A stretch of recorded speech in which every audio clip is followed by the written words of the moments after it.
ఆర్టిస్ట్కైనా ఒక సినిమా చేసినప్పుడు అప్రిషియేషన్ అనేది చాలా ముఖ్యం. ఆ సినిమా ఎంత రేంజ్ సక్సెస్ అయింది కానీ ఇక్కడ మాత్రం ఈ ఫంక్షన్లో మిమ్మల్ని బాగా అప్రిషియేట్ చేసింది వెన్నెల కిషోర్ గారు. స్పెషల్ ఇంట్రెస్ట్గా నిజంగా అది గ్రేటు. అంటే ఒక విజయవాడ అమ్మాయి తెలుగులో సక్సెస్ఫుల్గా వరుసగా సినిమాలు చేస్తూ అలాగే తమిళ్లో కూడా ఎంటర్ అయ్యి సక్సెస్ యమకాతకి సో సక్సెస్ కొట్టడం ఎలా ఫీల్ అవుతున్నారు? Thank you sir. ఫస్ట్ మా Vennela Kishore sir is like the most sweetest person అండి ఆయన. Like thank you sir, I love you sir. Next cinema next Vennela Kishore హీరోగా మీరు హీరోయిన్గా చేద్దాం సార్.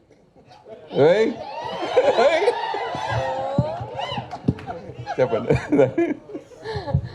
సో యా చాలా ఆనందంగా అనిపిస్తుందండి. అంటే the way audience first cinema నుంచి కూడా నేను ఉమామహేశ్వర్లో చేసినప్పుడు మేకప్ లేదు ఫేస్కి. ఫస్ట్ నేను చాలా టెన్షన్ పడ్డా స్క్రీన్ ముందు ఎట్లా రిసీవ్ చేసుకుంటారు అంటే ఒక డీగ్లామర్ రోల్ అది.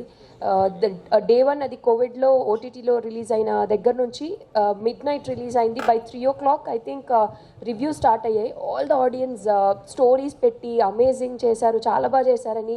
దట్ కైండ్ ఆఫ్ లవ్ నేను ఎక్స్పెక్ట్ చేయలేదు ఆ రోజున.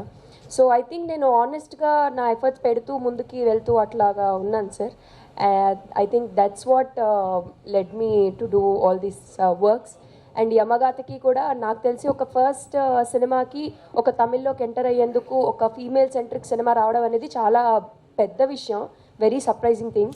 అండ్ అదేవిధంగా అంటే ఇట్స్ లక్కీ నా జాతకంలో రేఖలు గట్టిగా అలా రాసి పెట్టున్నాయి సార్. నేను ఎందుకంటే ఇంద్రగంటి గారిది కూడా నా ఉమామహేశ్వర ఇంటర్వ్యూలో చెప్పాను. నేను ఎవరితో వర్క్ చేయాలంటే ఫస్ట్ మోహన్ కృష్ణ ఇంద్రగంటి గారు అని ఉంటుంది. కట్ చేస్తే ఈరోజు మోహన్ కృష్ణ గారితో ప్రెస్ మీట్లో కూర్చొని మాట్లాడేస్తున్నాను. ఆయన ఇప్పుడు I can proudly say Mohan Krishna Indraganti గారి కాంపౌండ్ హీరోయిన్ అని చెప్పుకోవచ్చు. So yes. అంతకుముందు జాతకాలు నమ్మను అని చెప్పారు మీరు, ఇప్పుడు జాతకాలు నమ్ముతాను అని చెప్పి ఎందుకు నమ్మాల్సి వస్తుంది?